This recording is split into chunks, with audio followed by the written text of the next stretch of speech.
Emergency officials remain optimistic as the levels on the South Saskatchewan River continue to rise. The latest projections from Alberta Environment remain unchanged as of Thursday morning, but that allows for some of the hotspots in Medicine Hat to reopen. Here is the latest information from Fire Chief Brian Stouth as of 3:30 on Thursday afternoon.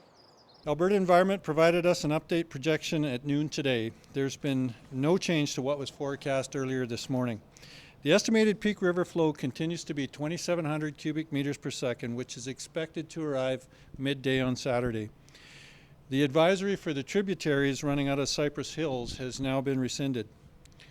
Since this morning, we've been able to reopen Athletic Park for access to the public. We had proactively plugged the sewer system to reduce chances of stormwater backup entering the sewer system. A stockpile of mitigation materials continues to be located in the west parking lot of Athletic Park, limiting parking access. Sanitary sewer manholes continue to be blocked or barricaded in some areas of Riverside and River Flats areas, including roads leading to the South Athletic Park parking lot. If forecasts remain stable through the overnight period, environmental utilities will begin restoring manholes to normal operation. The public is asked to drive, park, and walk with caution in these areas. The flood information line hours have been scaled back due to a significant decrease in call volume. The line will continue to operate from 8 a.m. to 8 p.m. The number is 403-525-8600. River flow levels continue to increase.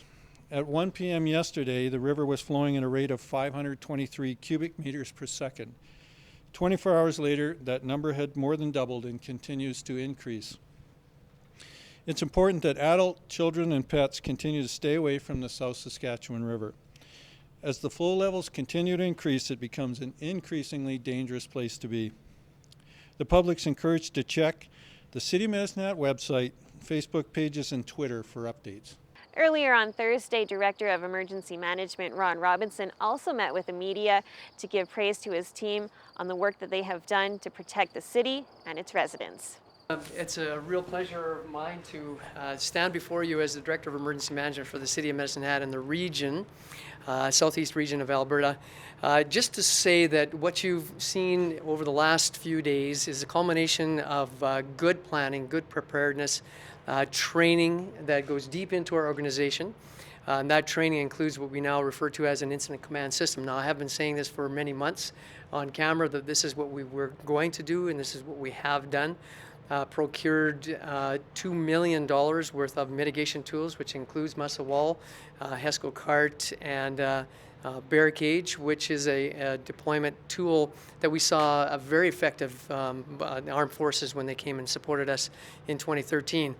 So it is just a statement by me as a director to say that plans and programs, which is part and parcel of my responsibility under the Emergency Management Act, are being demonstrated very fruitfully.